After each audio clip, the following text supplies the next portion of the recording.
वीर कुंवर सिंह विश्वविद्यालय आरा का स्नातक पार्ट 1 नामांकन सेमेस्टर 1 का जो नामांकन के लिए विश्वविद्यालय आरा के पोर्टल पर जाकर ऑनलाइन आवेदन किए हैं उन्हीं छात्रों का नामांकन होगा विश्वविद्यालय आरा से जुड़े सरकारी कॉलेज और प्राइवेट कॉलेजों में। जो भी छात्र 300 रुपया का पहले ऑनलाइन आवेदन किए थे उन्हीं लोगों का नामांकन में मेरिट लिस्ट में नाम भी आया था। बहुत सारे छात्रों का लिस्ट में नाम नहीं आया था क्योंकि सीट कम है और फॉर्म जो है ज़्यादा गिरे थे और नंबर कम होने के कारण छात्रों का जो लिस्ट में नाम नहीं आया है। तो विश्वविद्यालय आरा से जितने भी सरकारी कॉलेज जुड़े हैं और प्राइवेट कॉलेज जुड़े हैं उन सभी कॉलेजों पर विश्वविद्यालय आरा स्पॉट नामांकन करवाया था।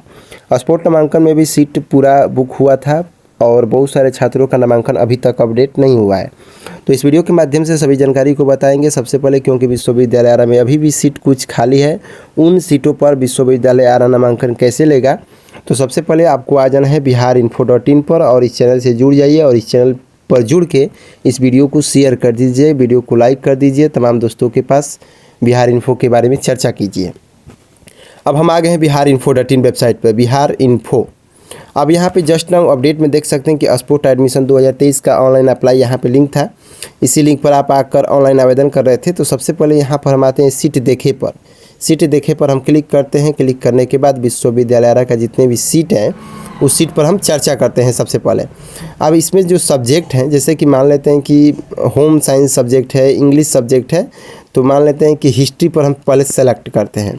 तो हिस्ट्री पर जब हम सेलेक्ट करते हैं तो 0 दिखा रहा है, लास्ट में ये देख रहे हैं कि 0 दिखा रहा है। टोटल सीट ये इसमें 0 है, यानी कि हिस्ट्री से जितने भी सीटें हैं समाप्त हो गया। मैथ पे हम क्लिक करते हैं। मैथ एक आर्ट्स में होता है, एक मैथ साइंस में भी होता है, ये आपको ध्यान में रखना है। तो यहाँ पर आप देख सकते हैं कि यहाँ पे आपका सब्जेक्ट जो है मैथ से खाली है। यहाँ पे मैथ से 232 सीट खाली है। इसके बाद हम नीचे बात करते हैं, तो नीचे लेकर चलते हैं फिजिक्स में। तो फिजिक्स का बात कर लेते हैं। तो फिजिक्स में यहाँ पे देख सकते हैं कि 0 सीट खाली है। नहीं, अभी फिजिक्स में भी कुछ सीटें खाली हैं, कहीं कहीं ग्राम भारती में भी खाली है। इसके बाद नीचे भी गुरु प्रकाश कॉलेज में भी खाली है। इसके बाद यहाँ पे सब्जेक्ट आपको देख लेना है।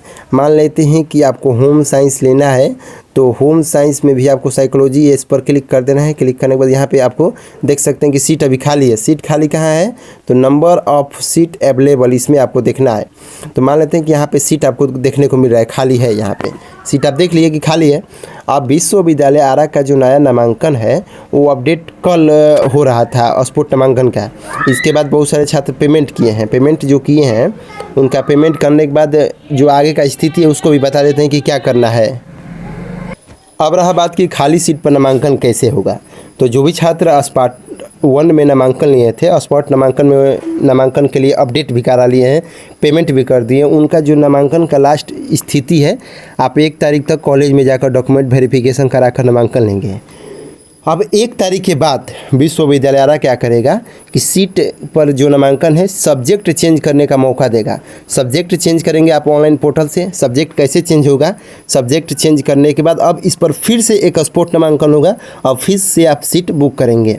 अब देख लेना है आपको कि सीट कहाँ पे खाली है, उस सब्जेक्ट को आपको ले लेना है और उस पर आपको स्पॉट नामांकन करा लेना है, नामांकन हो जाएगा। अब देखिए, अब इसके बाद हम बैक करते हैं। यहाँ पर बैक करते हैं। बैक करने के बाद यहाँ पे स्पॉट नामांकन पे आपको क्लिक करना है। क्लिक करने के बाद आप आ गए वेबसाइट पर। वेबसाइट पर आने के बाद यहीं से आपको अपना ईमेल आईडी और पासवर्ड दर्ज करके कैप्चा के साथ लॉगिन करके आपको अपना सब्जेक्ट चेंज करना है। चेंज करने के बाद आपको क्या करना है कि अपना स्पॉट नामांकन का जब दूसरा आएगा कि स्पॉट नामांकन कराने के लिए आ गया है, तब आपको उस पर क्लिक करके स्पॉट नामांकन का सीट जो है बुक कर लेना है। अब जो छात्र कल का पेमेंट किए उनका हम आपको बता देते हैं यहीं से लॉगिन करके। तो आप यहाँ पे देख सकते हैं कि जो भी छात्र स्पॉट नामांकन के लिए बुक किए थे तो उनका यहाँ पे फॉर्म दिखाई दे रहा है, यहाँ पे पेमेंट दिखाई दे रहा है। यानी कि पेमेंट अभी तक नहीं किए हैं आप, तो यहाँ पे आपको पेमेंट करने का ऑप्शन दिखाई देगा। तो अब इसके बाद आपको क्या करना है कि पेमेंट पे आपको यहाँ पे क्लिक करना है। तो चलिए क्लिक करते हैं यहाँ पर। जैसे कि यहाँ पर हम क्लिक कर दिए। क्लिक करने के बाद यहाँ पर आपका जो डिटेल शो करेगा, यहाँ पर आपको डिटेल शो करेगा। डिटेल शो करने के बाद आपको पे एंड कन्फर्म पे यहाँ पर क्लिक करना है और क्लिक करने के बाद आपको यहाँ पर पेमेंट कर देना है। पेमेंट यदि आप कर देते हैं तो पेमेंट के बाद क्या स्थिति आपको दिखा रहा है। अब आप यहाँ पे देख सकते हैं कि पेमेंट होने के बाद यहाँ पे एडमिशन स्टेटस में पेंडिंग दिखा रहा है। बहुत सारे छात्र यहाँ पे कन्फ्यूजन में है कि हम पेमेंट कर दिए और यहाँ पे पेमेंट का जगह पे पेंडिंग दिखा रहा है। तो पेंडिंग जब तक आप कॉलेज में नहीं जाते हैं तब तक आपका पेंडिंग दिखाएगा। वहाँ पे आपको पेमेंट जमा कर दिए हैं तो कॉलेज में आप सत्यापन जब करा लेंगे तब कॉलेज के पोर्टल पर इसको हटाकर यहाँ पे एडमिटेड हो जाएगा। अब एडमिटेड हो जाएगा तो आपका नामांकन समझ जाना है कि सबमिट हो गया है। पेमेंट कर दिए हैं तो यहाँ पे पेंडिंग दिखा रहा है, पेंडिंग दिखा रहा है, तो ये मत समझिए कि आपका पेमेंट फंस गया। आपका पेमेंट हो गया है। आप ऑफर लेटर ले जाकर इसके बाद आपको क्या करना है कि कॉलेज में जमा कर देना और आपका जो नामांकन है कंफर्म हो जाएगा। यहाँ से पेंडिंग से हटकर आपको एडमिटेड देखने को मिल जाएगा। तो ये कोई घबराने वाली बात नहीं है। पेंडिंग सबका दिखा रहा है, जो भी छात्र पेमेंट किए हैं। आप कॉलेज में जाइए, डॉक्यूमेंट जमा कीजिए 1 तारीख तक, फिर आपका यहाँ पे लॉगिन करेंगे तो एडमिटेड दिखाई देगा। तो आपको समझ लेना एक नामांकन हो गया है। तो तमाम जानकारी इस वीडियो के माध्यम से बता दिए हैं। फिर मिलते हैं हम नेक्स्ट वीडियो में, तब तक के लिए बाय एंड टेक केयर।